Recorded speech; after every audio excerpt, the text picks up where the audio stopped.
আল্লাহ রাব্বুল আলামিন সূরা লাইলের ভিতরে বলেছেন ইন্না আলাইনা লাল হুদা, আমার উপরে দায়িত্ব পথ কর্মপদ্ধতি প্রদর্শন করা, রাস্তা দেখানো, এটার দায়িত্ব হচ্ছে আমি আল্লাহ পাকের। আল্লাহ রাব্বুল আলামিন আমাদেরকে সৃষ্টি করেছেন, কথা বলা শিক্ষা দিয়েছেন, আমাদেরকে রাস্তা দেখাইছেন, আমাদেরকে কোরআন শিখিয়েছেন। সুবহানাল্লাহ বলুন। আল্লাহ রাব্বুল আলামিন বলেন আর রহমান আল্লামাল কোরআন, দয়াময় রহমান যিনি কোরআন শিক্ষা দিয়েছেন আমাদেরকে, যিনি আমাদেরকে কথা বলা শিখিয়েছেন, সে আল্লাহ রাব্বুল আলামিন আমাদেরকে সৃষ্টি করেছেন। জোরে কোন সুবহানাল্লাহ। আমাদের স্রষ্টা কে? আল্লাহ তাআলা সৃষ্টি করে আমাদেরকে এমনিতে ছেড়ে দেন নাই। দুনিয়ায় কিছু লোক আছে দেখবেন দুইটা তিনটা চারটা পাঁচটা বিয়ে করতে থাকে সমানে, আর বাচ্চা কাচ্চা হয় খোঁজ খবর রাখে না, ছেড়ে দেয়। এরকম আছে না? এদেরকে লেখাপড়া শিখানোর কোনো প্রয়োজন মনে করে না, এদেরকে আদব শিখানো প্রয়োজন মনে করে না, শুধু বিবাহ করে, সন্তানাদি হয় আর ছেড়ে দেয় আল্লাহর রাস্তায়। আল্লাহ তাআলা কি এরকম নাকি? জোরে বলেন এরকম না। আল্লাহ তাআলা মানুষকে সৃষ্টি করেন, শিক্ষা দেন, পথ বলে দেন, পথটাও তিনি বাকি রাখেন না। সুবহানাল্লাহ। এই পৃথিবীর মানুষ যখন মরুভূমির ভিতরে রাস্তা তৈরি করতে জানতো না, সেই সময় আল্লাহ রাব্বুল আলামিন মরুভূমির ভিতরে মানুষ পথ চলতে গেলে যেন পথ হারিয়ে না ফেলে, এজন্য আল্লাহ রাব্বুল আলামিন মরুভূমির ভিতরে পথের নিশানা তৈরি করে দিয়েছেন। আবার পাহাড়ি এলাকার ভিতরে মানুষ যখন রাস্তা তৈরি করে নাই, সেই সময় পাহাড়ি এলাকার ভিতরে মানুষ পথ চলতে গেলে যেন পথ হারিয়ে না ফেলে, এজন্য আল্লাহ রাব্বুল আলামিন পাহাড়ি এলাকার ভিতরে গিরিপথের ব্যবস্থা করে দিয়েছেন। সমুদ্রে যারা চলাফেরা করে দিনের বেলা তারা সূর্য দেখে পথ চলে, রাতের আধারে গভীর সমুদ্রের ভিতরে মানুষ যেন পথ হারিয়ে না ফেলে, এজন্য আল্লাহ রাব্বুল আলামিন আকাশের ভিতরে তারকা মণ্ডলী খচিত করে রেখেছেন। সমুদ্রের নাবিকেরা, জাহাজের নাবিকেরা রাতের বেলা ওই তারকা দেখে দেখে পথ নির্ণয় করে নেন। যে আল্লাহ রাব্বুল আলামিন মরুভূমির ভিতরে পথের নিশানা তৈরি করে দিলেন, পাহাড়ি এলাকার ভিতরে যিনি গিরিপথের ব্যবস্থা করলেন, সমুদ্রে মানুষ যেন পথ হারিয়ে না ফেলে, এজন্য যে আল্লাহ রাব্বুল আলামিন আকাশের ভিতরে তারকা মণ্ডলী খচিত করে রাখলেন, সেই আল্লাহ রাব্বুল আলামিন আমরা দুনিয়ার বুকে মানুষরা অন্ধকারে মরব, রাস্তা হবে না, এমনটি তো হতেই পারে না। মহান রব্বুল আলামিন আমাদের জন্য রাস্তা তৈরি করে দিয়েছেন। আল্লাহ রাব্বুল আলামিন বলেন ওয়া আলাল্লাহি কাসদুস সাবিলি ওয়া বিন হাজাইরুন। আল্লাহ পাক বলেন সোজা রাস্তা, সোজা পথ বলে দেওয়ার দায়িত্ব আমি আল্লাহর। যেখানে রয়েছে অসংখ্য বাঁকা পথ, অসংখ্য বাঁকা পথ যেখানে, যেই পৃথিবীতে, সেখানে সোজা রাস্তাটা বলে দেওয়ার দায়িত্বটা কার? চিৎকার মেরে বলুন কার? আল্লাহ পাকের। সুবহানাল্লাহ বলেন সুবহানাল্লাহ। আমার ভাইরা, তদানীন্তন আরব সমাজ, যেই সমাজে চুরি ডাকাতি জেনা ব্যভিচার হত্যা ধর্ষণে লিপ্ত ছিল গোটা সমাজ, এক কথায় মানুষ সদাচরণ, সত্য কথা বলা, পরের উপকার করা ইত্যাদি সম্পর্কে তাদের কোনো জ্ঞান ছিল না। এরকম একটা অসভ্য এবং বর্বর জাতি যারা দেশ চালাচ্ছিল, সমাজ চালাচ্ছিল, এই অসভ্য এবং বর্বর জাতিটাকে বিশ্বনবী মুহাম্মদ রাসূলুল্লাহ সাল্লাল্লাহু আলাইহি ওয়াসাল্লাম তিনি কি স্বর্ণের জাতিতে পরিণত করতে পেরেছিলেন? ভালো জাতিতে পরিণত করতে পেরেছিলেন? কোন সেই জাদুর জীবন কাঠি, কোন সেই পরশ পাথর যার সংস্পর্শে এসে গোটা জাতি স্বর্ণের জাতিতে পরিণত হয়ে গেলেন, সেই জিনিসের নাম কি একটু বলুন তো? সেই জিনিসের নাম কি? আল্লাহর কোরআন। এই কোরআন কি আমাদের মাঝে আছে? আছে কি না? আছে, প্রত্যেকের বাড়িতে আছে, তাকের উপরে। কোথায় আছে? তাকের উপরে আছে। আর ওই কোরআন আফসোস করে তাকের উপরে বসে বলে, ইয়ে তাক মে সাজায়া যাতা হো, আমার তাকের উপরে সাজায় রাখো কেন? ইয়ে আঁখো সে লাগায়া যাতা হো, আমাকে চোখে লাগাও, মুখে লাগাও, চুমা খাও। এই জন্য তো কোরআন নাজিল হয় নাই। এরপরে কোরআন আফসোস করে বলে, ইয়ে তাবিজ বানায়া যাতা হো, আমাকে দিয়ে তোমরা তাবিজ লেখো, তাবিজের ব্যবসা করো। তাবিজের ব্যবসার জন্য কোরআন নাজিল হয় নাই। ইয়ে দুহদুকে পিলায়া যাতা হো, তোমরা কোরআন শরীফ লিখে লিখে গ্লাসে ভিজায় রাখো আর কোরআন ভিজানো পানি গিলে গিলে ডক ডক করে খাও। এই জন্য কোরআন নাজিল হয় নাই। আবার অনেকে বাড়িতে রাখে শোকেসের মধ্যে, জেন ভূত যাতে ঢুকতে না পারে। কোরআন শরীফ এই জন্য এই নিয়তে ঘরের মধ্যে রাখে যাতে জেন ভূত ঘরের মধ্যে ঢুকতে না পারে। জেন ভূত তাড়ানোর জন্য কোরআন নাজিল হয় নাই। কোরআন আসছে কেন এই পৃথিবীতে? কোরআন এই পৃথিবীতে এসেছে লিতুখরিজান নাসা মিনাজ যুলুমাতি ইলান নূর। এই পৃথিবীর মানুষগুলো হলো অজ্ঞ, মূর্খ, ইলিটারেট, অশিক্ষিত। এই মানুষদেরকে জ্ঞানের আলো শিক্ষা দেওয়ার জন্য, জ্ঞানের আলো দেওয়ার জন্য, শিক্ষিত বানানোর জন্য কোরআন নাজিল হয়েছে। কোরআন যে পড়ে সে শিক্ষিত, কোরআন যে জানে। আর কোরআন যে জানে না, যতই সে দুনিয়াবি সার্টিফিকেট অর্জন করুক না কেন, ও হলো মূর্খ পণ্ডিত। সে কি? মূর্খ পণ্ডিত, সে শিক্ষিত নয়। আল্লাহ তাআলা বলছেন যে কোরআন জানলো না, ও হচ্ছে মূর্খ পণ্ডিত। আমার ভাইরা, এই কোরআনে কারীম শোনার জন্য আপনারা ছুটে এসেছেন। আজকে গোটা পৃথিবীর মানুষের জন্য একমাত্র শান্তির কিতাব, একমাত্র পথ চলার দিশা, একমাত্র হিদায়াতের কিতাব কোরআনে কারীম, কোরআনে মাজিদ। পৃথিবীর জন্মলগ্ন থেকে পর্যন্ত শোষক শোষিতের দ্বন্দ্ব নয়, দ্বন্দ্ব শ্রমিক আর মালিকের নয়। পৃথিবীর জন্মকাল থেকে নিয়ে পর্যন্ত যেই সংগ্রাম আর দ্বন্দ্ব চলছে, এই দ্বন্দ্ব হচ্ছে সত্য আর মিথ্যার, হক আর বাতিলের দ্বন্দ্বই চিরন্তন। পৃথিবীতে আল্লাহর খেলাফতকে, কোরআনের রাজকে, আল্লাহর দেওয়া বিধানকে দুনিয়ার বুক থেকে মুছে ফেলার জন্য শয়তান হয়েছে বদ্ধপরিকর। সেই সাথে শয়তানের চেলারা আবহমান কাল থেকে শুরু করে দুনিয়ার বুক থেকে কোরআনকে মিটিয়ে দেওয়ার জন্য রয়েছে তৎপর।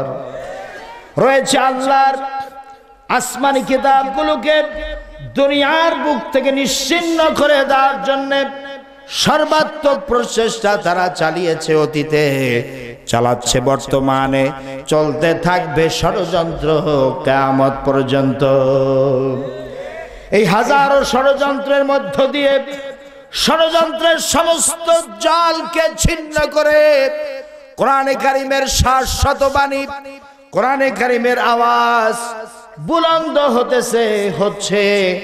কোরআনই কেবলমাত্র পৃথিবীর বুকে অনাগত ভবিষ্যতে পৃথিবীর নির্যাতিত মানবতার মুখে হাসি ফুটাবার ক্ষমতা রাখে। কেবলমাত্র কোরআন, শুধুমাত্র কোরআন, একমাত্র কোরআন। গোটা বিশ্বের সমস্ত নির্যাতিত মানবতার মুক্তির পথ কোরআন আর সুন্নাহ, এই দুটি জিনিসই পারে মানুষের মুখে হাসি ফোটাতে, মানুষকে মুক্তির পথ খুঁজে দিতে। যখন ঠিক কিনা? সেই পথে অনুসরণ করার জন্য আজ পৃথিবী জুড়ে চলছে সত্যিকারের কোরআনের খাদেমদের সংগ্রাম। আর চলছে পৃথিবীর মানুষের মধ্য থেকে জালেমদের পক্ষ থেকে ইসলামের বিরুদ্ধে চূড়ান্ত ষড়যন্ত্র। এই ষড়যন্ত্রের অংশ হিসাবে আজ সারা দুনিয়ায় মুসলমানদের উপরে নির্যাতন শুরু হয়েছে। বিভিন্ন দেশের ইসলামী আন্দোলনের নেতা কর্মীদের উপরে নির্যাতন চলছে। এই যে আমাদের দেশে ইসলামী আন্দোলনের নেতাদেরকে যে ফাঁসি দেওয়া হয়, এটা কিন্তু আন্তর্জাতিক ষড়যন্ত্র, ঠিক কিনা বলেন? যে ইসলামকে ওরা মনে করে ইসলামী আন্দোলনের নেতাদেরকে যদি ফাঁসি দেওয়া যায় তাহলে ইসলাম দুনিয়া থেকে মূলোৎপাটিত হয়ে যাবে, শেষ হয়ে যাবে। যেমন কাফেরেরা বিশ্বনবী মুহাম্মদ রাসূলুল্লাহ সাল্লাল্লাহু আলাইহি ওয়াসাল্লামকে হত্যা করার ষড়যন্ত্র বহুবার করেছে, ঠিক কিনা বলেন? তারা মনে করেছে যে ইসলামকে যদি ধ্বংস করতে হয় তাহলে আল্লাহ নবীকে তারা হত্যা করতে চেয়েছে, সাহাবায়ে কেরামদেরকে হত্যা করার চেষ্টা করেছে। মক্কার জার এবং আজল গোত্রের পক্ষ থেকে কিছু লোক পাঠানো হয়েছিল উহুদ এবং বদর এবং উহুদ যুদ্ধের পরে আল্লাহ রাসূল সাল্লাল্লাহু আলাইহি ওয়াসাল্লামের কাছে। তারা এসে বলল, ইয়া রাসূলুল্লাহ, আপনার সাহাবীদের ভিতরে কিছু চৌকস যারা কোরআনের হাফেজ আবার আলেম, কোরআন হাদিস সম্পর্কে ভালো জ্ঞান রাখে, এরকম কিছু সাহাবীদেরকে আমাদের সাথে যদি দেন, এরা মক্কায় গিয়ে যদি কাফেরদের সামনে এরা কোরআন হাদিস থেকে আলোচনা করে তাহলে দলে দলে লোক ইসলাম কবুল করবে। আল্লাহ রাসূল সাল্লাল্লাহু আলাইহি ওয়াসাল্লাম বিশ্বাস করে ওই তাদের সাথে 10 জন চৌকস সাহাবী দিয়ে দিলেন, ঠিক আছে নিয়ে যাও। তো এরা ছিল ষড়যন্ত্রকারী। এরা মনে করেছে যে মুসলমানদের সাথে তো যুদ্ধেও পারা যায় না, ষড়যন্ত্র করে এদের গোপন ভাবে হত্যার মাধ্যমে যদি এদেরকে শেষ করে দেওয়া যায় তাহলে ইসলাম আর এই দুনিয়ায় থাকবে না। মক্কা মদিনার মাঝখানে 100 সশস্ত্রধারী যোদ্ধা লুকিয়ে রেখেছিল যে মদিনা থেকে যখন 10 জন সাহাবীকে নিয়ে আসা হবে অতর্কিত তাদের উপরে তোমরা হামলা করবে। তো মক্কা মদিনার মাঝখানে যখন নিয়ে আসা হলো, হঠাৎ করে 100 সেই সশস্ত্র যোদ্ধা তরবারিধারী কাফের হঠাৎ করে অতর্কিত ভাবে 10 জন মুসলমানের উপর হামলা করে বসলো। হযরতে আসিম রাদিয়াল্লাহু তাআলা আনহু ছিলেন ওই 10 জন সাহাবীদের মধ্যে নেতা। তিনি সাহাবীদেরকে বললেন, ও আল্লাহর রাসূলের সাহাবীরা, আমাদের সাথে প্রতারণা করা হয়েছে, আসলে ওদের উদ্দেশ্য খারাপ।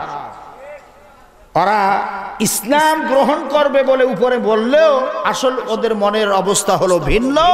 ওরা মুসলমানদেরকে শেষ করে দেওয়ার জন্য এই ষড়যন্ত্র করেছে। না হয় অন্যায়ভাবে আমাদের উপরে অতর্কিত ভাবে 10 জন সাহাবীর উপরে 100 জন সশস্ত্র যোদ্ধা যদি হামলা করে কি অবস্থা হয়। সাহাবায়ে কেরামদেরকে নিয়ে দৌড়ে পাহাড়ের চূড়ায় উঠে গেলেন। হযরতে আসিম রাদিয়াল্লাহু তাআলা আনহু বললেন আল্লাহ রাসূলের সাহাবীদেরকে যে তোমরা শাহাদাতের জন্য প্রস্তুতি নাও। তো সেখানে এই 100 জন কাফের যোদ্ধার সাথে মাত্র 10 জন সাহাবী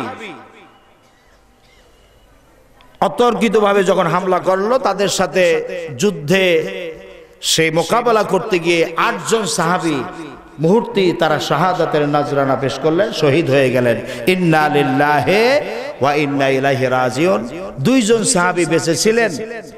একজন হচ্ছে হযরতে যায়েদ ইবনে ওয়াসসা রাদিয়াল্লাহু তাআলা আনহু, আরেকজন হচ্ছে হযরতে খুবাইব ইবনে আদি রাদিয়াল্লাহু তাআলা আনহু। তারা 2 জন সাহাবী বেঁচে ছিলেন।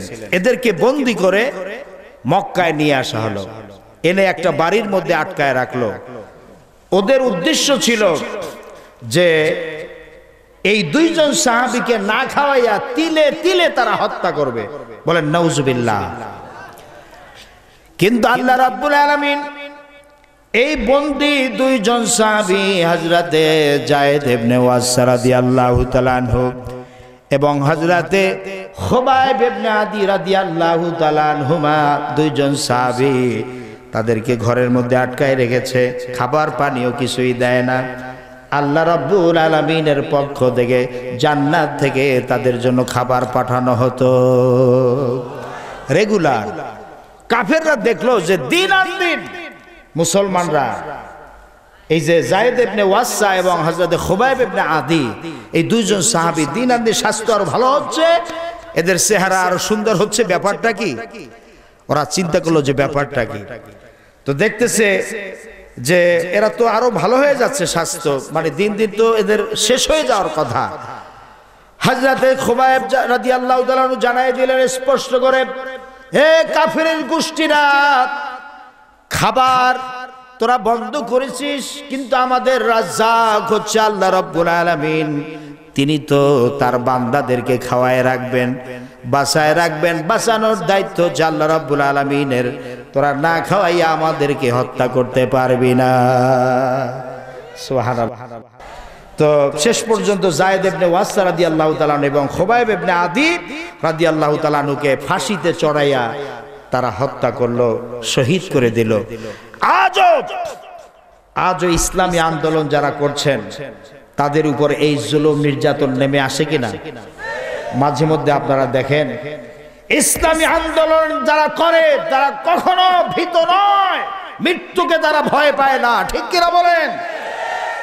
ইসলামী আন্দোলন যারা করে তারা মৃত্যুকে ভৃত্য মনে করে, এটা ইতিমধ্যে প্রমাণিত হয়ে গেছে। ফাঁসির মঞ্চে তারা হাসতে হাসতে চলে যায়, এটা আপনারা দেখেছেন। কখনো মৃত্যুর জন্য তারা সারেন্ডার করে না, কারোর সামনে মাথা নত করে না যে ঠিক আছে ইসলামী আন্দোলন ছেড়ে দিলাম, আমার জীবনে বাঁচায় দাও, এই কথা কখনো তারা বলে না, ঠিক কিনা বলেন? বাতিলের সামনে মাথা নত করার জাত মুসলমান নয়। যারা ইসলামী আন্দোলন করে কখনো তারা বাতিলের সামনে মাথা নত করে না। বাতিল সে দবনে ওয়ালে আয়াসমা নহি হাম সবর কর চুকা হ্যায় তো ইমতিহা হামারা। বাতিলের সামনে মাথা নত করার জাত আমরা নই। হে আকাশ, হে বাতাস, তুমি সাক্ষী, এ মুসলমানেরা কখনো বাতিলের সামনে মাথা নত করে নাই, ঠিক কিনা বলেন? সুতরাং এখনো পরীক্ষার ময়দানে আমরা মুসলমানরা আসতে প্রস্তুত আছি, আছেন কিনা? কারা কারা প্রস্তুত আছেন? নারায়ে তাকবীর, নারায়ে তাকবীর। আল কোরআনের আলো, আল হাদিসের আলো, নারায়ে তাকবীর। আলহামদুলিল্লাহ, হাত নামান। যদি কখনো সংবাদ আসে এই যে কোরআনের কোকিলের বিরুদ্ধে, কোরআনের যিনি পাখি, তাকে তো আপনারা চেনেন, আপনাদের এই মঞ্চে এই এলাকায় তিনি বহুবার যুগ ধরে তিনি তাফসীর করে গেছেন। এই কোরআনের পাখির ব্যাপারে যদি কখনো এ ধরনের সংবাদ আসে যে ষড়যন্ত্র করে ছলে বলে কৌশলে আবারও রিভিউ কইরা পাল্টা রিভিউর মাধ্যমে আবার যদি ওনাকে ফাঁসির মঞ্চে উঠানোর চেষ্টা করা হয়, আপনারা কি বসে থাকবেন? আল্লাহর এই কোরআনের পাখিকে রক্ষা করার জন্য প্রয়োজন হলে রক্ত দিতে প্রস্তুত আছি আমরা। এই দেশের মহিলারাও ঘরে বসে থাকবে না ইনশাআল্লাহ, এটা প্রমাণিত হয়ে গেছে, ঠিক কিনা বলেন? ঝাঁটা নিয়ে বের হবে আমার দেশের মহিলারা, ঝাড়ু নিয়ে বের হবে। এরপরে যদি কেউ চেষ্টা করে থাকেন, আপনারা এই চেষ্টা থেকে ফিরে যান।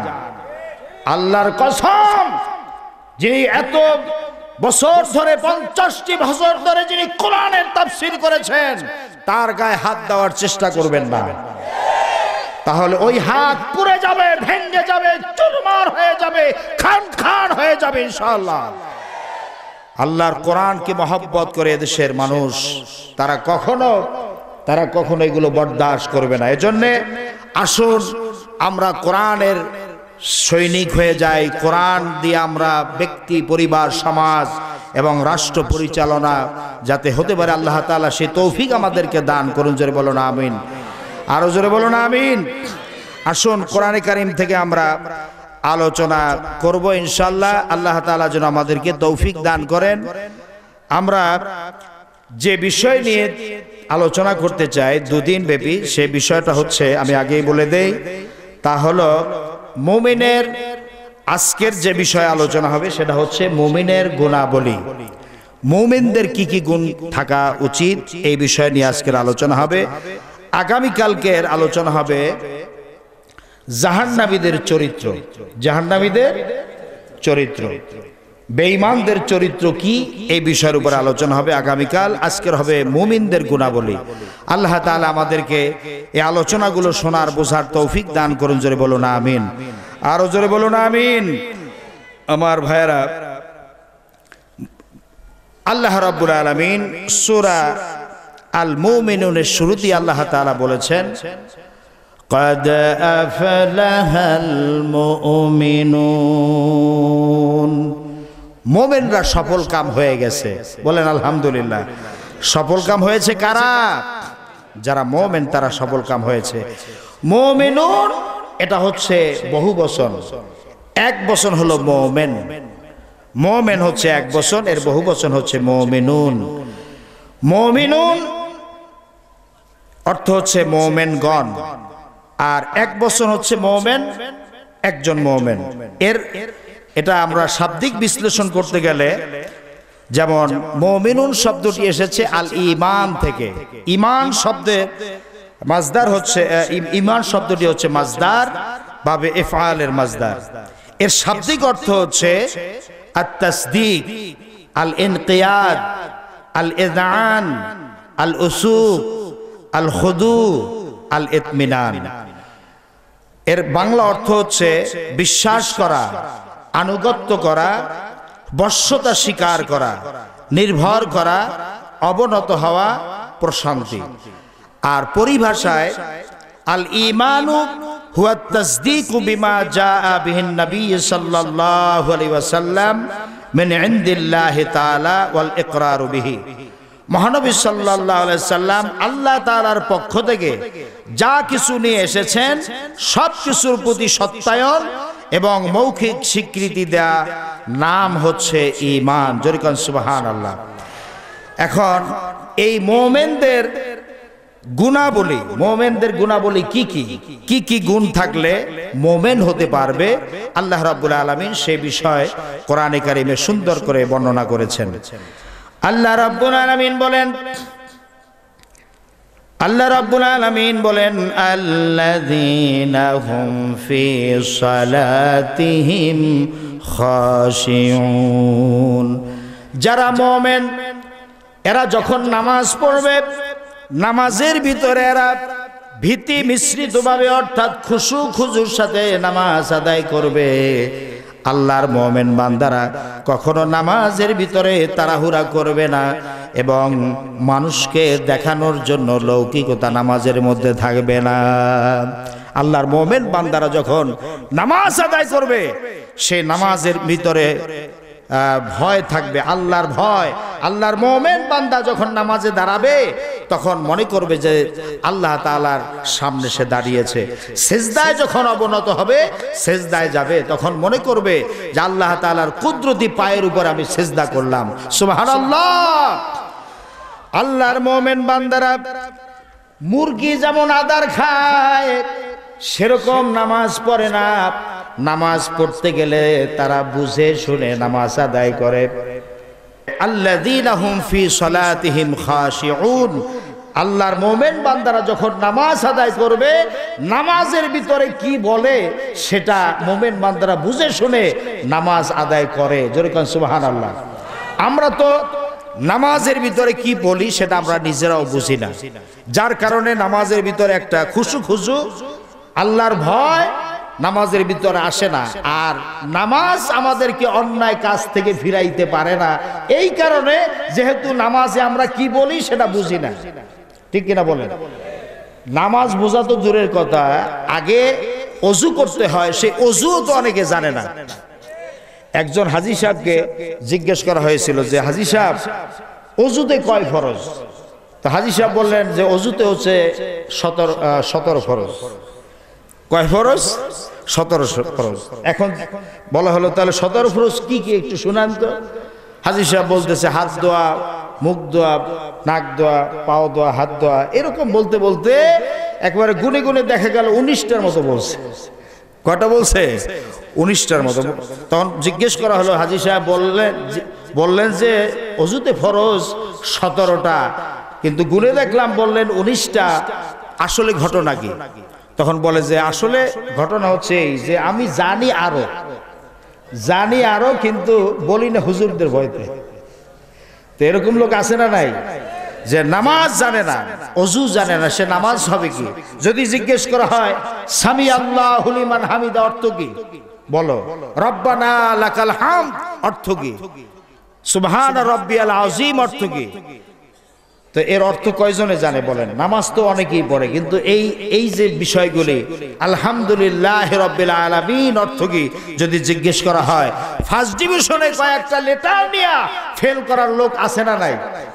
জোরে বলে আছে না নাই? আছে। তো এই নামাজ কি উপকার হবে? আপনি নামাজের ভিতরে বললেন আলহামদুলিল্লাহ রাব্বিল আলামিন আর রহমানির রহিম মালিক ইয়াউমিদ্দিন ইয়্যাকা না'বুদু ওয়া ইয়্যাকা নাস্তাঈন ইহদিনাস সিরাতাল মুস্তাকিম সিরাতাল্লাযীনা আন'আমতা আলাইহিম গায়রিল মাগদুবি আলাইহিম ওয়ালাদ-দাল্লিন। সূরা ফাতিহা তেলাওয়াত করলেন, কিন্তু যদি জিজ্ঞেস করা হয় আলহামদুলিল্লাহ রাব্বিল আলামিন অর্থ কি যদি আমরা না বুঝি, তাহলে বলুন এই নামাজ কিয়ামত পর্যন্ত পড়তে থাকলেও কি লাভ হবে? নামাজের ভিতরে কি পড়লেন আপনি বুঝলেন না। আল্লাহ রাব্বুল আলামিন বলেন আলহামদুলিল্লাহ রাব্বিল আলামিন, all praises for Allah the Lord of the worlds, সমস্ত প্রশংসা, যাবতীয় প্রশংসা ওই আল্লাহ সুবহানাহু ওয়া তাআলার, যিনি বহুমাত্রিক জগতের রব। জোরে কোন সুবহানাল্লাহ। এরপরে সকলে বলুন আর রহমানির রহিম, আমার সাথে বলেন আর রহমানির রহিম। The most gracious, the most merciful, তিনি হচ্ছেন পরম দয়ালু, দাতা মেহেরবান আল্লাহ। রহমান এবং রহিমের ভিতরে কি পার্থক্য আছে যদি জিজ্ঞেস করা হয়, আমরা কয়জনে জবাব দিতে পারবো? তাফসীরের মধ্যে বলা হয়েছে আর রহমানু যুর রাহমাতিশ শান বিজামিল খালাইক ফিদ দুনিয়া ওয়াল মুমিনিনা ফিল আখিরাত। রহমান হলেন তিনি যিনি দুনিয়ায় সমস্ত মাখলুকাতের উপরে সমানভাবে দয়া করেন। কে হিন্দু, কে বৌদ্ধ, কে খ্রিস্টান, কে মজুসি, কে অন্য জাতি, এটা দেখা হয় না। আল্লাহ রাব্বুল আলামিন সবার উপরে সমানভাবে দয়া করেন, এজন্য তিনি হচ্ছেন রহমান। জোরে কোন সুবহানাল্লাহ। ওয়াল মুমিনিনা ফিল আখিরাত, আর কিয়ামতের দিন আল্লাহ রাব্বুল আলামিন তিনি হবেন শুধুমাত্র মুমিনদের জন্য তিনি দয়াশীল। কিয়ামতের দিন আল্লাহ রাব্বুল আলামিন বেঈমানদেরকে দয়া করবেন না। এজন্য কিয়ামতের দিন আল্লাহ তাআলা হবে রহিম। জোরে কান্না সুবহানাল্লাহ। আর রহমানির রহিম মালিক ইয়াউমিদ্দিন, master of the day of judgement, বিচার দিবসের মালিক কে? জোরে বলুন কে? যদি বিশ্বাস হয় যে বিচার দিবসের মালিক আমার আল্লাহ, তার সামনে দাঁড়াতে হবে, আমাদেরকে বিচারের সম্মুখীন হতে হবে, আল্লাহ তাআলার সামনে দাঁড়িয়ে হিসাব দিতে হবে। এই চিন্তা যার মাথার মধ্যে থাকে, যার দিলের মধ্যে থাকে, সে কখনোই কশ্চিন কালেও সে কোনো অন্যায় কাজ তার দ্বারা সংগঠিত হতে পারে না। ঠিক কিনা? আমাদেরকে দাঁড়াতে হবে কার সামনে? আল্লাহ তাআলা বলেন ওয়া আম্মা মান খাফা মাকামা রাব্বিহি ওয়া নাহান নাফসা আনিল হাওয়া ফাইন্নাল জান্নাতা হিয়াল মাওয়া। যে ব্যক্তি কিয়ামতের দিন আল্লাহর সামনে দাঁড়াতে হবে, এই ভয় যার দিলের মধ্যে থাকবে, আর ওয়া আম্মা মান খাফা মাকামা রাব্বিহি ওয়া নাহান নাফসা আনিল হাওয়া, আর নিজের ইচ্ছা মতো মনের খায়েশ অনুযায়ী যারা কাজ করবে না, আল্লাহ রাব্বুল আলামিন তাদের জন্য জান্নাত বানায় রেখেছেন। তাদেরকে আল্লাহ তাআলা জান্নাত দিবেন। জোরে কন্যা সুবহানাল্লাহ। সুতরাং এই যে মালিক ইয়াউমিদ্দিন, নামাজ পড়ার সময় যদি এই চিন্তা কারো মাথার মধ্যে থাকে যে আল্লাহ তাআলার সামনে আমাকে দাঁড়াতে হবে, বিচার দিবসের মালিক হচ্ছেন আল্লাহ, এটা দুনিয়ার কোনো আদালতের মতো নয়, ফাঁক ফকর দিয়া চোরাগলি দিয়া কিয়ামতের দিন বাঁচার কোনো উপায় নাই। জোরে কয় সুবহানাল্লাহ। সে কিয়ামতের দিন ঘুষ দিয়া উৎকোচ দিয়া বাঁচার কোনো উপায় আছে কিয়ামতের দিন? নাই। কারণ সেদিন বিচার করবেন কে? এই বিশ্বাস যার দিলের মধ্যে থাকবে, কশিন কালেও সে নাফরমানি কাজ করতে পারে না। ঠিক কিনা বলেন? সে মানুষের তৈরি করা কোন মতবাদ সে মানতে পারে না। সে সমাজতন্ত্র, জাতীয়তাবাদ, ধর্মনিরপেক্ষ মতবাদ, এগুলো হচ্ছে মানুষের তৈরি করা মতবাদ। এই সমস্ত মতবাদ সে বিশ্বাস করতে পারে না। সে ইসলাম, আল্লাহর দেওয়া ইসলামকে সে গ্রহণ করবে, অন্যটি গ্রহণ করবে না। তার আদর্শ হবে মুহাম্মদ রাসূলুল্লাহ সাল্লাল্লাহু আলাইহি ওয়াসাল্লাম। কার্ল মার্কস, লেনিন, মাও সেতুং তার আদর্শ হতে পারে না। ঠিক কিনা বলেন? এটা বুঝে শুনে যদি আমরা নামাজ আদায় করি খুশুর সাথে, তাহলেই আমরা মুমিন হতে পারবো, জান্নাতের মালিক আমরা হতে পারবো। মালিক ইয়াউমিদ্দিন, master of the day of judgement, বিচার দিবসের মালিক হচ্ছেন আল্লাহ।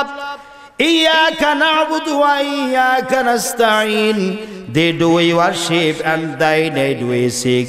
আয় আল্লাহ তাআলা, আমরা কেবলমাত্র আপনারই গোলামি করি এবং আপনার কাছে আমরা সাহায্য চাই।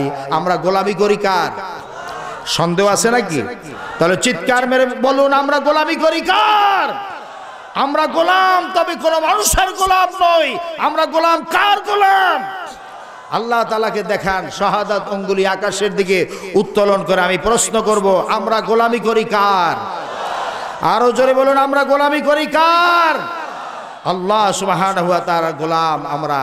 আমরা অবশ্যই কার্ল মার্কসের গোলাম নই। আমরা মানুষের ধর্মনিরপেক্ষবাদীদের গোলাম নই। আমরা সমাজতন্ত্রীদের গোলাম নই। আমরা জাতীয়তাবাদীর গোলাম নই। আমরা গোলামি করি একমাত্র আল্লাহ সুবহানাহু ওয়া তাআলার। নামাজের ভিতরে এই কথা বলে, নামাজ থেকে বের হয়ে যারা মানুষের তৈরি করা মতবাদ যারা মানে এবং এর পক্ষে যারা মিছিল দেয়, পোস্টারিং করে, যারা লেখে বিভিন্ন কবিতা প্রবন্ধ, এরা অবশ্যই মুমিন হতে পারে না। আমার ভাইয়েরা, এরপরে আমরা বলি ইহদিনাস সিরাতাল মুস্তাকিম। আল্লাহ তাআলা আমাদেরকে আপনি সরল সঠিক রাস্তা প্রদর্শন করুন। সিরাতাল্লাযীনা আনআমতা আলাইহিম, আল্লাহ তাআলা যারা আপনার নিয়ামত প্রাপ্ত বান্দা, তাদের পথে আপনি আমাদেরকে পরিচালিত করুন। নিয়ামত প্রাপ্ত বান্দা হচ্ছে 4 শ্রেণীর। জোরে বল, কয় শ্রেণীর? আরো জোরে বল, কয় শ্রেণীর? 1 নম্বর হচ্ছে নবিয়্যিন, সিদ্দিকিন, শুহাদা, সালিহিন। এই 4 শ্রেণীর বান্দারা হলো নিয়ামত প্রাপ্ত। আপনারা আমার সাথে বলুন, নবিয়্যিন, সিদ্দিকিন, শুহাদা, সালিহিন। আয় আল্লাহ তাআলা এই নিয়ামত প্রাপ্ত বান্দাদের পথে আপনি আমাদেরকে পরিচালিত করুন। গায়রিল মাগদুবি আলাইহিম ওয়ালাদ-দাল্লিন, তাদের পথে নয় যারা মাগদুব, যারা অভিশপ্ত, যাদের প্রতি আল্লাহ তাআলা রাগান্বিত। আয় আল্লাহ তাআলা, আমরা তাদের পথে চলতে চাই না, আপনি তাদের থেকে আমাদেরকে হেফাজত করুন। যারা মাগদুব এরা হচ্ছে ইহুদি, আর যারা দাল্লিন এরা হলো খ্রিস্টান, এরা হলো পথভ্রষ্ট। তাফসীরের মধ্যে বলা হয়েছে মাগদুব দ্বারা ইহুদিদেরকে বোঝানো হয়েছে, আর দাল্লিন হচ্ছে খ্রিস্টান, এদেরকে বোঝানো হয়েছে। সুতরাং ইহুদি খ্রিস্টানদের পথ থেকে আল্লাহ আপনি আমাদেরকে হেফাজত করুন। জোরে কোন সুবহানাল্লাহ। এই এইরকম যদি আমরা বুঝে শুনে যদি নামাজ আদায় করি তাহলে ওই নামাজ আমাদের কাজে লাগবে কিনা বলেন, জোরে বলে লাগবে কিনা? আজকের আমরা নামাজ না বুঝে পড়ার কারণে খুশু আমাদের ভিতরে নাই। আল্লাহ তাআলা বলেন যারা মুমিন এরা খুশুর সাথে এরা নামাজ আদায় করবে। এরপর আল্লাহ তাআলা বলেন ওয়াল্লাযীনা হুম আনিল লাগবি মুরিদুন, যারা আল্লাহর মুমিন বান্দা এরা কখনোই বেহুদা কোনো কাজ করবে না, বেহুদা কাজ কখনো এরা করবে না যারা মুমিন বান্দা। এই যে আমাদের দেশে বহু লোক আছে বিড়ি খায় কিনা বলেন, এই বিড়ি খাওয়াটা কি কোনো ভালো কাজ? যদি বলেন ভালো কাজ, এটি ভালো কাজ নয়, এটি একটা বেহুদা কাজ, এর দ্বারা কোনো ভালো কোনো রেজাল্ট নাই, এর দ্বারা কোনো ফায়দা নাই। এই সমস্ত বেহুদা কাজ যারা করে এটা তো বেঈমানদের কাজ, এটা মুমিনদের কাজ হতে পারে না। একটা এক্সাম্পল দিলাম, বিড়ি খাইলে এর দ্বারা মানুষের শারীরিক ক্ষতি হয়, আর্থিক ক্ষতি হয়। এরপরে বিড়ি খাওয়ার সময় দেখবেন যে খাওয়ার সময় স্টাইল করে খায়, যখন টান দেয় অনেক জোরে টান দিয়ে ধোঁয়াগুলা সব পেটের মধ্যে নিয়ে যায়, যখন ছাড়ার সময় দেখবেন ধোঁয়াগুলো গেছে কত দূর সেটা আবার তাকায় দেখে। এরকম লোক আছে না নাই? এগুলো হচ্ছে বেহুদা কাজ। এরকম টেলিভিশনের সামনে ঘন্টার পর ঘন্টা বসে থাকে, এটা হচ্ছে বেহুদা সময় নষ্ট করা। আল্লাহ তাআলার শানে আমরা জিকির আজকার করতে পারি, কোরআন তেলাওয়াত করতে পারি, নামাজ 5 ওয়াক্ত নামাজ সঠিকভাবে আদায় করতে হবে, তারপরে তাহাজ্জুদের নামাজ পড়তে হবে। এগুলি বাদ দিয়া যারা বেহুদা কাজ সময় নষ্ট করে এরা অবশ্যই মুমিন নয়, মুমিনদের চরিত্র হতে পারে না। আল্লাহ তাআলা বলেন ওয়াল্লাযীনা হুম লিয-যাকাতি ফাঈলুন, যারা যাকাতের ব্যাপারে কর্মতৎপর হয় এরা হচ্ছে মুমিন। আল্লাহর মুমিন বান্দারা যাকাতের ক্ষেত্রে কর্মতৎপর হবে, অর্থাৎ তারা জাকাতকে ইসলামী অর্থনীতির ক্ষেত্রে জাকাতকে তারা প্রধান ভূমিকা হিসেবে গ্রহণ করবে, জাকাত ভিত্তিক অর্থনীতি চালু করবে, ইসলামী ব্যাংকিং এর মাধ্যমে জাকাতকে প্রতিষ্ঠিত করবে। অর্থাৎ জাকাত ভিত্তিক অর্থনীতি চালু করতে গেলে দেখা যাবে সুদকে পরিহার করতে হবে। সুদ আল্লাহ রাব্বুল আলামিন তার বান্দাকে দিয়েছেন জাকাত ভিত্তিক অর্থনীতি, আর শয়তান পাল্টাটা করেছে। শয়তান কি করলো? পাল্টার একটা সে চালু করে দিল সুদ। আর আমাদের দেশে 92% মুসলমান, সেই দেশে জাকাত ভিত্তিক অর্থনীতি নাই, আছে সুদ ভিত্তিক অর্থনীতি। ঠিক কিনা বলেন, জোরে বলেন ঠিক কিনা? জাকাত ভিত্তিক অর্থনীতি যদি চালু না হয় দারিদ্র বিমোচন চিন্তিত সম্ভব নয়। ঠিক কিনা বলেন? আল্লাহ তাআলা বলেন যারা সুদ ভিত্তিক অর্থনীতির মাধ্যমে দারিদ্রতা বিমোচন করতে চায় এরা জিন্দেগিতেও পারবে না। কিয়ামতের দিন এই সমস্ত লোকদেরকে পাগল বানায় উঠানো হবে। আল্লাযীনা ইয়াকুলুনার রিবা লা ইয়াকুমুনা ইল্লা কামা ইয়াকুমুল্লাযী ইয়াতাখাব্বাতুহু আশ-শাইতানু মিনাল মাস যালিকা বিআন্নাহুম ক্বালু ইন্নামাল বাইউ মিসলুর রিবা ওয়া হাল্লাল্লাহুল বাই'a ওয়া হাররামার রিবা। আল্লাহ তাআলা বলেন those who devour usually will not stand except as a stance on the shaitan by his stars are driving to madness. That is because by said trade is like usury. Allah hath permitted trade and forbidden usury. আল্লাহ রাব্বুল আলামিন বলেন যারা সুদ খায়, যারা সুদ দেয়, সুদী ব্যাংকে যারা চাকরি করে, সুদের সাথে যাদের লেনদেন থাকবে, কিয়ামতের দিন আল্লাহ রাব্বুল আলামিন এই সমস্ত লোকদেরকে পাগল বানাই হাসরের ময়দানে উঠাবেন। জোরে কর নাউজুবিল্লাহ। পাগল হইয়া হাসরের ময়দানে উঠতে রাজি আছেন কেউ? জোরে বলেন, কেউ রাজি আছেন? তাহলে সুদকে পরিহার করতে হবে।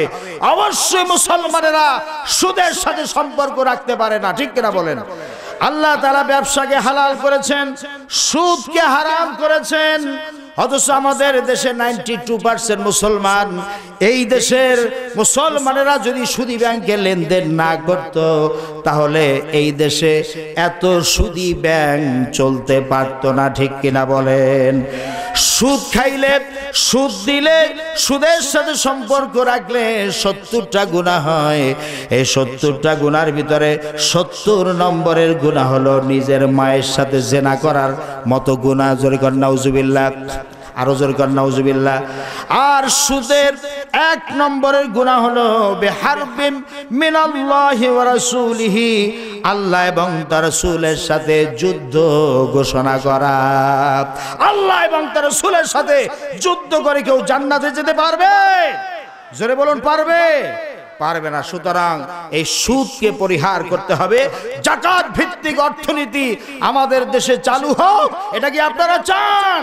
কারা কারা চান দেখতে চাই? নারায়ে তাকবীর, নারায়ে তাকবীর। কোরআনের আলো, আল হাদিসের আলো, নারায়ে তাকবীর।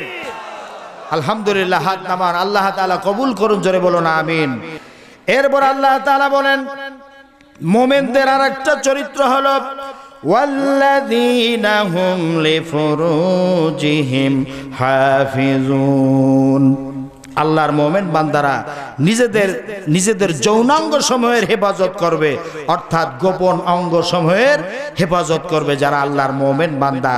আজকের বাংলাদেশ সহ তামাম পৃথিবীতে যে সিনেমাগুলো দেখানো হয়, এই সিনেমার মধ্যে কি দেখানো হয়? এই যে ভারতীয় অশ্লীল যে সমস্ত নাটক আমাদের দেশে বিভিন্ন টেলিভিশনে, বিভিন্ন চ্যানেলে যে দেখানো হচ্ছে, এতে কি শেখানো হচ্ছে? শেখানো হচ্ছে 1 নম্বর হচ্ছে ব্লাসফেমি, 2 নম্বর হচ্ছে ভায়োলেন্স, 3 নম্বর হচ্ছে এই যে অশ্লীল বেহায়াপনা, অশ্লীলতা, বেলেল্লাপনা, এই সমস্ত দেখানো হচ্ছে। অর্থাৎ আল্লাহর প্রতি, ধর্মের প্রতি মানুষকে বিরূপ মনোভাব সৃষ্টি করা 1 নম্বর। 2 নম্বর হচ্ছে ভায়োলেন্স, অস্ত্র শস্ত্র ট্রেন্ডিং। আজকের জঙ্গিবাদ খোঁজা হয় মসজিদ মাদ্রাসায়, মসজিদ মাদ্রাসায় জঙ্গিবাদের ট্রেন্ডিং হয় না, ঠিক কিনা বলেন? ট্রেন্ডিং হয় সিনেমার মধ্যে, নাটকের মধ্যে। যদি জঙ্গিবাদ বন্ধ করতে হয়, এই সিনেমা, অশ্লীল সিনেমা, নাটক বন্ধ করতে হবে। আজকের মসজিদ মাদ্রাসায় তোমরা জঙ্গিবাদের নামে তল্লাশি করছো আর আলেমদেরকে জেলখানায় নিচ্ছ, এর দ্বারা জুলুম করা হচ্ছে। বরং যাদের মাধ্যমে জঙ্গিবাদ সৃষ্টি হচ্ছে, অস্ত্র শস্ত্রের ট্রেনিং হচ্ছে, তাদেরকে কিছুই বলা হচ্ছে না, বরং তাদেরকে আরো উৎসাহিত করা হচ্ছে। এরপরে অশ্লীলতা, বেহায়াপনা ট্রেন্ডিং হয়, যার কারণে আপনারা কিছুদিন পূর্বেও দেখেছেন সিলেটে এক সোনার ছেলে, সিলেটে এক মেয়ের উপরে, তরুণীর উপরে হামলা করেছে। সে কি বলে, তাকে অবৈধ প্রস্তাব দিয়েছিল, কিন্তু সেই প্রস্তাব সে গ্রহণ না করার কারণে তাকে চাপাতি দিয়ে রাস্তার উপরে ফেলে কিভাবে কোপায়া তারপর হত্যা করার চেষ্টা করা হয়েছিল, ঠিক কিনা বলেন? এক সোনার ছেলে। এই সমস্ত সোনার ছেলেরা যে ট্রেনিং গুলি পাচ্ছে, এই ট্রেনিং হচ্ছে নাটক, সিনেমা, অশ্লীলতা, বেহায়াপনা, এগুলো শিক্ষা পাচ্ছে নাটক, সিনেমার মধ্যে।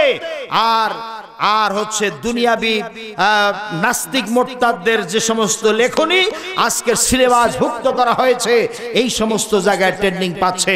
আপনারা যদি জঙ্গিবাদ বন্ধ করতে চান, তাহলে কোরআন সুন্নাহর মাধ্যমে বন্ধ করতে হবে, ঠিক কিনা বলেন? আলেম ওলামাদেরকে জেলখানায় পাঠিয়ে নয়, মাদ্রাসা মসজিদে চার্জ করে, মসজিদ মাদ্রাসা তালা লাগানোর ষড়যন্ত্র করে জঙ্গিবাদ বন্ধ করা যাবে না। জঙ্গিবাদ বন্ধ করতে হলে আল্লাহর কোরআনের শিক্ষা চালু করতে হবে প্রতিনিয়ত, প্রতি স্তরে, প্রতিটা ক্ষেত্রে, প্রতিটা ক্লাসে সিলেবাস করে আল্লাহর কোরআনের শিক্ষা চালু করতে হবে, নিশ্চিত করতে হবে। তাহলে জঙ্গিবাদ বন্ধ হবে ইনশাআল্লাহ, ঠিক কিনা বলেন? আমার ভাইরা, আল্লাহ রাব্বুল আলামিন বলেন ওয়াল্লাযীনা হুম লিআমানাতিহিম ওয়া আহদিহিম রাউন। যারা আল্লাহর মুমিন বান্দা, এরা নিজেদের আমানতকে সংরক্ষণ করে, আমানতের খেয়ানত করে না। ওয়া আহদিহিম রাউন, আর তারা যে ওয়াদা করে সেই ওয়াদা কখনো ভঙ্গ করে না। জোরে কোন সুবহানাল্লাহ। আল্লাহ রাব্বুল আলামিন বলেন والذين هم عن صلاتهم يحافظون যারা আল্লাহর মুমিন বান্দা এরা 5 ওয়াক্ত নামাজ সঠিকভাবে আদায় করে, 5 ওয়াক্ত নামাজকে তারা সংরক্ষণ করে। জোরে কান সুবহানাল্লাহ। অনেক লোক আছে যারা বেনামাজি, কিয়ামতের দিন তাদেরকে বলা হবে তোমরা নামাজ পড়েছিলে। সর্বপ্রথম আল্লাহ রাব্বুল আলামিন কিয়ামতের দিন বান্দাদেরকে প্রশ্ন করবেন, বান্দারা নামাজ পড়ছো কারা কারা?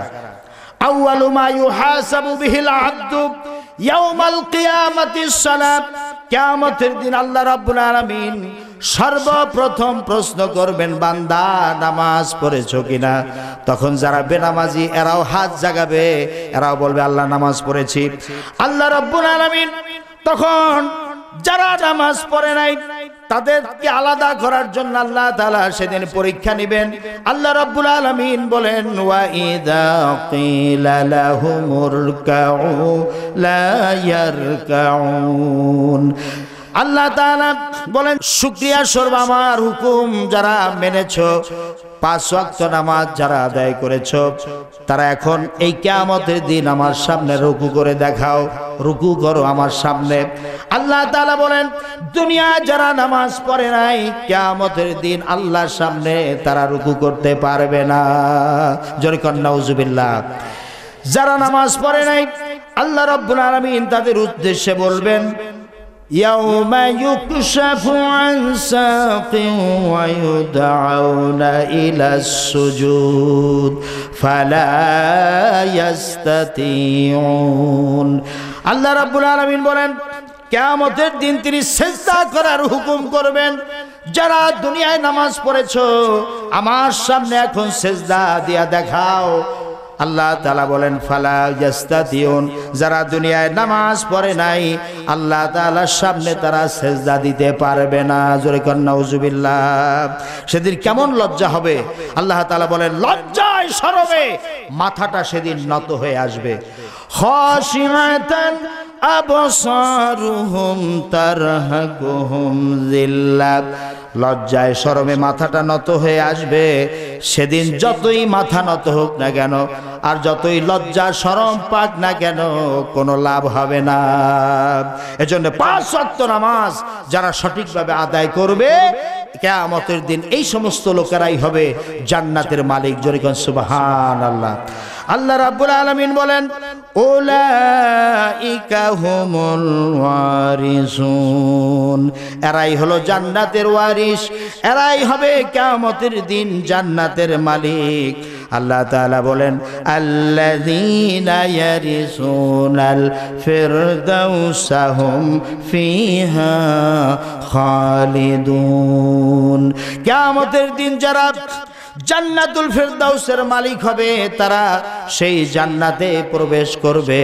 আর যারা জান্নাতুল ফিরদাউসে প্রবেশ করবে তাদের আর কখনোই ওই জান্নাত থেকে বের হওয়া লাগবে না। জোরে কোন সুবহানাল্লাহ। চিরস্থায়ী তারা জান্নাতুল ফিরদাউসের মধ্যে অবস্থান করবে। সুবহানাল্লাহ। আমরা কি জান্নাতুল ফিরদাউসে যেতে চাই? কারা কারা যেতে চায়? নারায়ে তাকবীর, নারায়ে তাকবীর। হাত জায়গায় রাখেন, বলেন ইয়া আল্লাহ। কাল কিয়ামতের ময়দানে আমাদের সকলকে আপনার রহমে আপনার করমে সহি সালামতে আমাদেরকে জান্নাতুল ফিরদাউস দান করুন। সকলে বলুন আমিন। হাত নামান। আল্লাহ রাব্বুল আলামিন সূরা কাহফের আয়াতে বলেন, ইন্নাল্লাযীনা আমানু ওয়া আমিলুস সালিহাতি কানাত লাহুম জান্নাতুল ফিরদাউসি নুজুলা খালিদিনা ফিহা লা ইয়াবগুনা আনহা হিওয়ালা। আল্লাহ রাব্বুল আলামিন বলেন, নিশ্চয়ই যারা ভালো আমলকারী, নিশ্চয়ই যারা মুমিন, যারা আল্লাহর উপর ঈমান আনবে, রাসূলের উপরে যারা ঈমান আনবে, কোরআনকে যারা বিশ্বাস করবে, আখিরাতের উপরে যারা ঈমান আনবে এবং ওয়া আমিলুস সালিহাত যারা ভালো কাজ করবে, নেকের কাজ করবে, কানাত লাহুম জান্নাতুল ফিরদাউসে নুজুলা, আল্লাহ রাব্বুল আলামিন তাদের জন্য জান্নাতুল ফিরদাউস প্রস্তুত করে রেখেছেন। জোরে কোন সুবহানাল্লাহ। খালিদিনা ফিহা, আর ওই জান্নাতুল ফিরদাউসে যারা প্রবেশ করবে একবার, তারা কখনোই সেখান থেকে তাদের মৃত্যু হবে না। জান্নাতের ভিতরে কোনো মৃত্যু নাই। আল্লাহ তাআলা বলেন লা ইয়াবগুনা আনহা হিওয়ালা, আর ওই জান্নাতে একবার যে প্রবেশ করবে সে আর কখনোই ওই জান্নাত থেকে বের হতে যাবে না। জোরে কোন সুবহানাল্লাহ।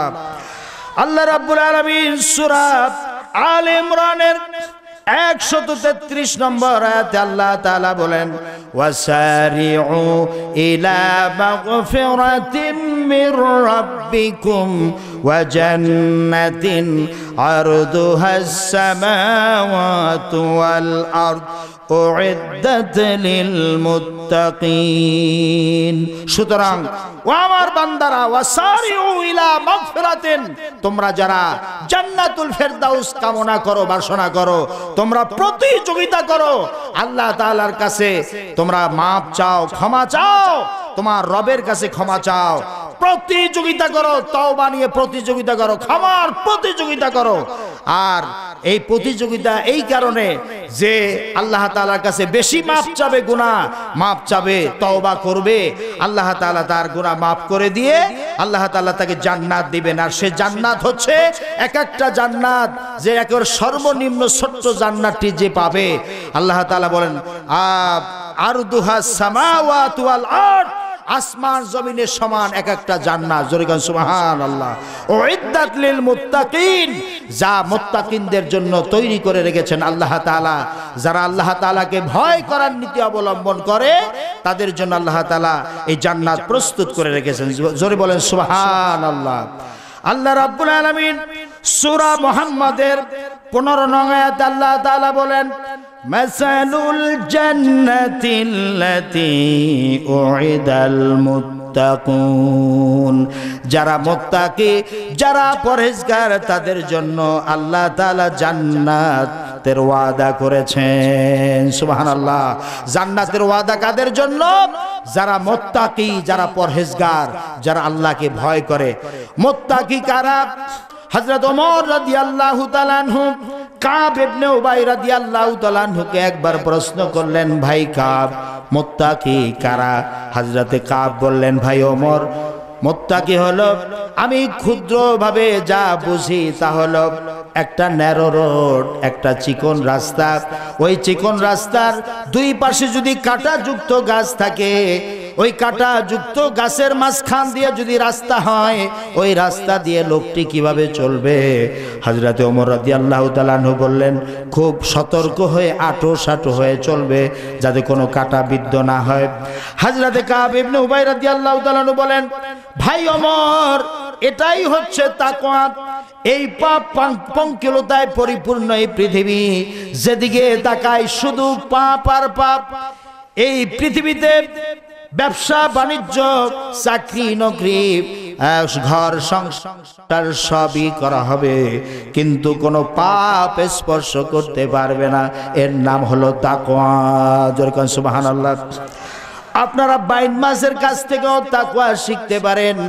বাইন মাছ থাকে কোথায়? জোরে বলেন, কাদায় না পানিতে? জোরে বলেন, কোথায় থাকে? কাদায়। কিন্তু এই কাদার ভিতর থেকে যখন বাইন মাছ তোলা হয়, বাইন মাছের গায়ে কোনো কাদা থাকে কিনা? জোরে বলেন, থাকে কিনা? বাইন মাছ থাকে কাদায়, কিন্তু কাদার থেকে তোলার পরেও কোনো কাদা তার শরীরে পাওয়া যায় না।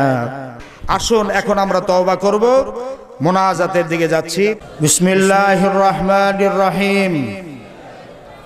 আস্তাগফিরুল্লাহ রাব্বি মিন কুল্লি যামবি ওয়া আতুবু ইলাইহি লা হাওলা ওয়ালা কুওয়াতা ইল্লা বিল্লাহিল আলিয়্যিল আযীম।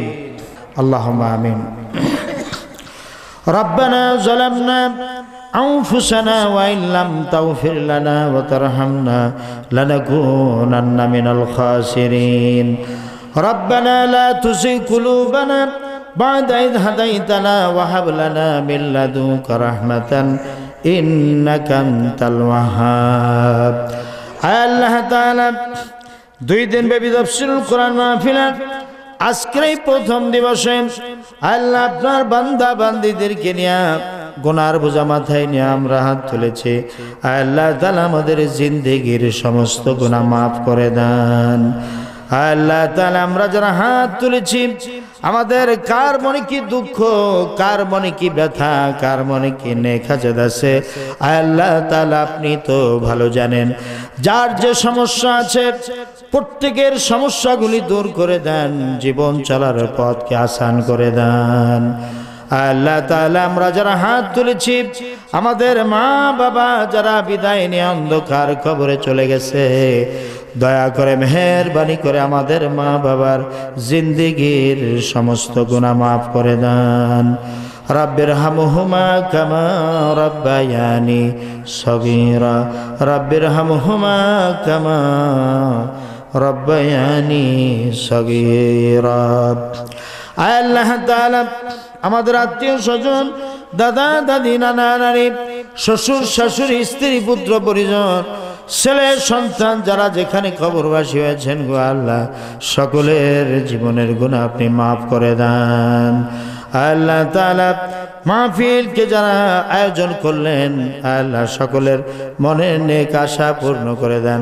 আল্লাহ সকলকে আপনি হেফাজত করেন। যারা মাহফিলে দান করেছেন, টাকা পয়সা দিয়ে যারা সহযোগিতা করেছেন আল্লাহ তাআলা সকলের এই দানগুলি আপনি কবুল করে নেন। রব্বুল আলামিন तमाम পৃথিবীর বুকে মুসলমানেরা আজ বিপদের মধ্যে আছে, মুসিবতের মধ্যে আছে। আল্লাহ মুসলমানদেরকে দেখার মতো আজ কেউ নাই। আল্লাহ তাআলা বিশেষ করে আরাকানি রোহিঙ্গা মুসলমানেরা আজকের বিপদের মধ্যে আছে, তাদেরকে হত্যা করা হচ্ছে, মেরে মেরে লাশের পাহাড় বানানো হচ্ছে। আল্লাহ তাআলা রোহিঙ্গা মুসলমানদেরকে আপনি হেফাজত করুন। রব্বানা তাকাব্বাল মিন্না ইন্নাকা আনতাস সামিউল আলিম। আল্লাহ তাআলা আগামীকাল মাহফিল আছে, আল্লাহ আপনার কুদরতি নিজাম দ্বারা আগামীকালকের মাহফিলকে সুন্দরভাবে পরিচালিত হওয়ার তৌফিক দান করে দেন। ربنا تقبل منا إنك أنت السميع العليم وتب علينا إنك أنت التواب الرحيم سبحان ربك رب العزة عما يصفون وسلام على المرسلين الحمد لله رب العالمين واجعل آخر كلامنا عند الموت لا إله إلا الله মুহাম্মাদুর রাসূলুল্লাহ